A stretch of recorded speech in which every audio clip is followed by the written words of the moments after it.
안녕하세요. 매원중학교 사회동아리 동살입니다. 오늘은 이스라엘 팔레스타인 분쟁에 대한 프로젝트로 돌아왔습니다. 세계의 분쟁 이야기를 논하면 빠질 수 없는 팔레스타인 분쟁. 이 참혹한 분쟁은 최근까지도 계속해서 뜨겁게 이슈되며 세계적으로 큰 영향을 미치고 있습니다. 그렇다면 팔레스타인 분쟁은 무엇이며 왜 일어났으며 어떻게 진행되고 있는지 알아보도록 하겠습니다. 그 전에 성경의 한 부분을 살짝 들여다볼까요?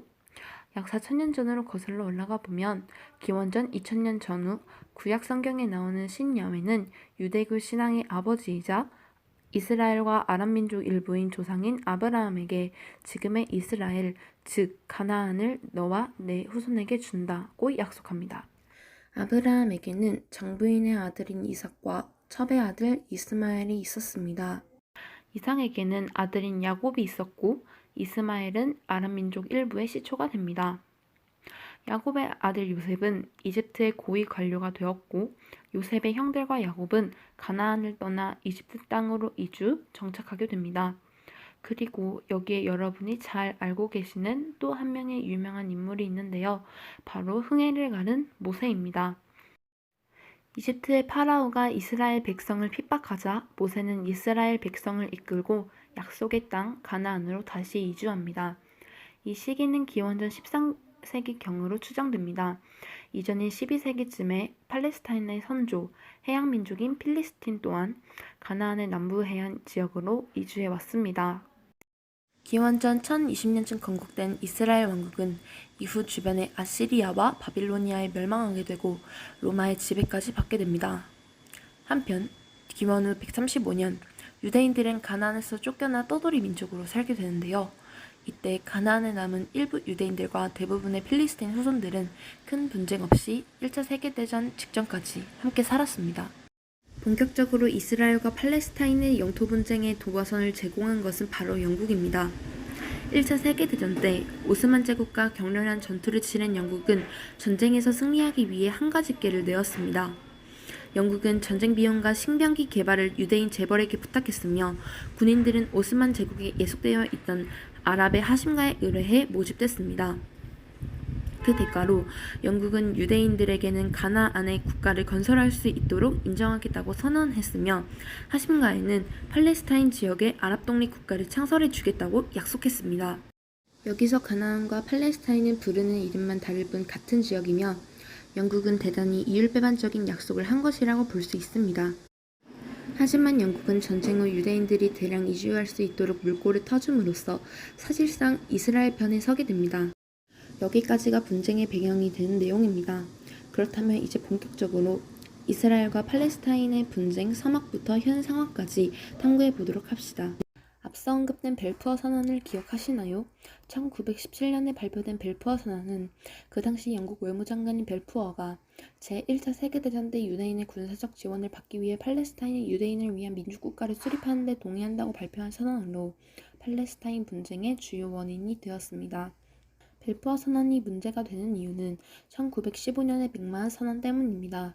맥마흐 선언은 군사적 지원을 받기 위해 아랍인의 독립국가 건설을 지지한다고 약속한 선언인데 벨푸어 선언과 모순되는 내용이 있었기 때문입니다.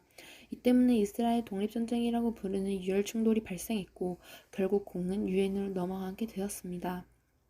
유엔은 논의를 거쳐 1947년 11월 29일 유엔 안보리는 팔레스타인을 두 국가로 분할하여 독립시킨다는 역사적인 결정을 33대 13으로 가결하였습니다.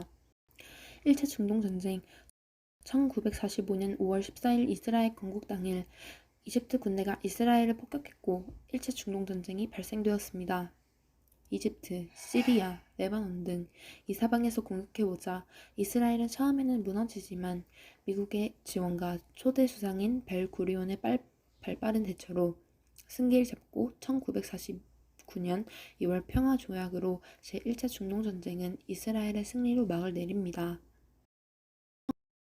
2차 중동전쟁 1952년 7월 이집트 대통령 감말 압델 나세르는 혁명 4주년을 기념하여 수에즈 운하의 국유화를 선언하고 운하에 대한 영국과 프랑스의 권리를 없애버립니다.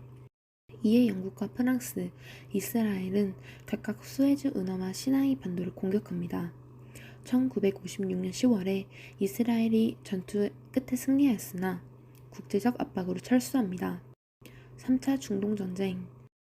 이스라엘이 전에 전쟁을 벌였던 곳은 주로 인접 아랍 국가들이었지만 3차 중동전쟁은 조금 다른 것이었습니다. 1964년에 PLO가 탄생하여 아랍권의 게릴라 활동이 강화되었기 때문입니다. 게릴라 활동은 아랍 국가들에만 의지하던 팔레스타인 사람들이 영토를 되찾기 위한 활동이었습니다. 이어 1967년 이집트는 티란 해협을 봉쇄했고 국방력은 아랍 측이 더 우세한 상황이었습니다. 그러나 이스라엘은 열세에도 불구하고 당시 아랍 지역의 분열과 이스라엘의 뛰어난 작전을 통해 3시간 동안의 기습을 통해 아랍 공군을 괴멸시킵니다. 이어 6일 만에 시리아, 요르단, 이집트의 항복을 받아냅니다. 제4차 중동전쟁.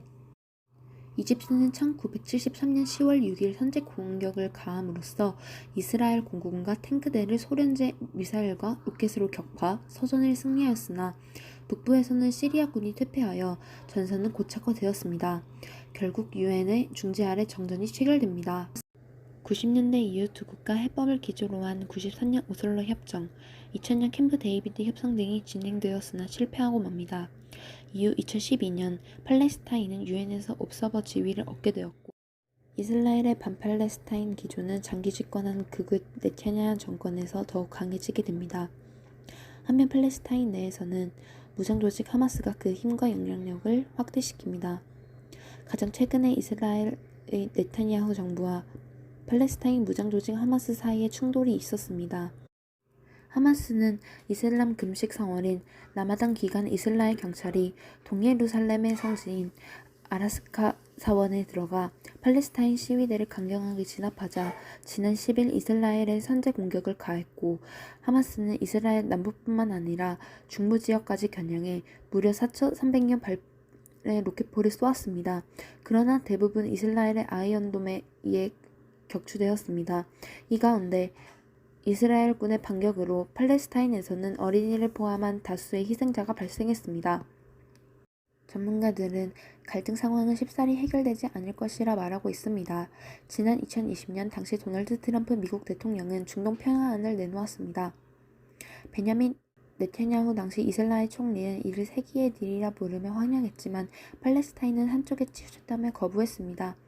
중동 평화안은 그 뒤로 실행되지 못하고 있습니다. 전문가들은 향후 어떤 평화협정이든 이스라엘과 팔레스타인 모두의 동의를 얻을 때까지 양측의 갈등은 이어질 것이라고 전망하였습니다. 이 가운데 장기 집권해온 네타냐후 내각이 붕괴되고 극우 정당부터 아랍계 정당까지 광범위한 정치적 스펙트럼을 지닌 반 네타냐후 연정이 집권함에 따라 팔레스타인 지역은 더욱 시계 재료의 상황 속으로 빠지고 있습니다. 하루빨리 분쟁이 해결되어 이스라엘과 팔레스타인 사람들 모두 공존할 수 있는 평화 체제가 구성되길 바라며 영상을 마칩니다.